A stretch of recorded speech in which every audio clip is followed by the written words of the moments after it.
मेरे बच्चे की जन्म हुआ तो मैं वो पेवाड़ के बाहर खड़ा था, मौलाना आज़ाद मेडिकल कॉलेज के बाहर। तो अंदर से एक नर्स आई, उन्होंने कहा सुषमा को लड़की हुई है, कपड़े ले आओ। तो वहाँ पर एक I didn't find much happiness there. कुछ देर बाद एक वही नर्स बाहर आके बताते कि सूरज आपको लड़का हुआ है, मुबारक हो, मिठाई ले आओ। तो यू एनालाइज टू थिंग्स, एक तो कपड़ा ले आओ, दूसरा मुबारक हो, मिठाई ले आओ। So there is a sequential thinking that one should have. Sequential thinking क्या है? Gender sensitivity. मेरे को बहुत सारे अनुभव मिला है हमारे गांव में, हमारे परिवारों में किस प्रकार एक जेंडर सेंसिटिविटी की आवश्यकता है ताकि एक इक्वालिटी की बात हम कहते हैं उसको सक्षम बनाने के लिए। मैंने एक किताब भी लिखा था, मैंने लिखा था विमेन स्टैंड अप टू। मैंने इसका अंदर मैंने एक कहानी भी लिखा कि एक लेडी थी जो इंदौर के पास रहती, तिलौर में थी।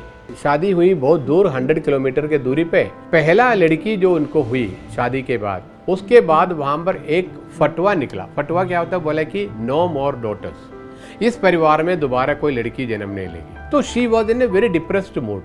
4 times she went for an abortion after that. वो लेडी ने अपने माँ को फ़ोन करके बोला आप मेरे लिए दुआ मांगना भगवान से कि कल जो मैं अल्ट्रासाउंड के लिए जा रहा हूँ और मेरे पेट में जो बच्चा पल रहा है वो लड़का हो।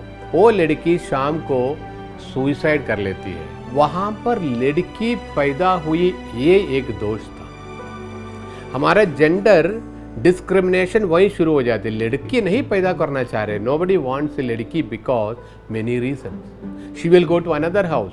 उनको पढ़ाई लिखाई करने से क्या मिलेगा, उसको नौकरी कराने से क्या मिलेगा। बालिकाओं के ऊपर होने वाला जो सेक्सुअल अब्यूज की बात करें, 99% लड़कियों के ऊपर होता है, लड़कों के ऊपर 1% है। 77 girls are being raped every day. तो कहाँ तक रोकेंगे हम? उसमें रोकने का एक ही उपाय है कि BBBP प्राइम मिनिस्टर द्वारा की गई प्रोग्राम की बहुत अच्छी रिजल्ट है, कोई डाउट नहीं है उसमें। बट एक आंदोलन की ज़रूरत है। There must be a movement, एक चिंगारी निकलना चाहिए। वो आंदोलन पूरे गांव में, घरों के अंदर जाना चाहिए। वहाँ पर ये बताएगा हमारे बच्चा सुरक्षित हो, हमारा बच्चा सही प्रकार की एजुकेशन ले ले, हमारे बच्चे को सही प्रकार की नौकरी मिले, हमारे बच्चे बाकी लोगों के साथ तुलना मिलकर एक जगह बनकर एक साथ काम करके हमारे राष्ट्र निर्माण में वो हिस्सेदार बने, ये चाहते हैं हम लोग। तो जेंडर इंक्लूसिव एम्पावरमेंट की शब्द आप बताएंगे तो एक इंक्लूशन है ऑफ आवर थॉट्स, हमारे विचारों को वहाँ पर इंक्लूड करें। Empowerment is possible only when we include both male and female in that. Okay, that is gender inclusive. हम चाहते हैं कि हमारे बच्चे बालिकाएं एट पार विद मेन। हम ये नहीं कहते कि वहाँ पर मेन को डी एम्पावर करने का, हम लोग बात करते हैं कि दोनों को एट पार लाने का या फिर एक इक्विटी लाने का दोनों के बीच में।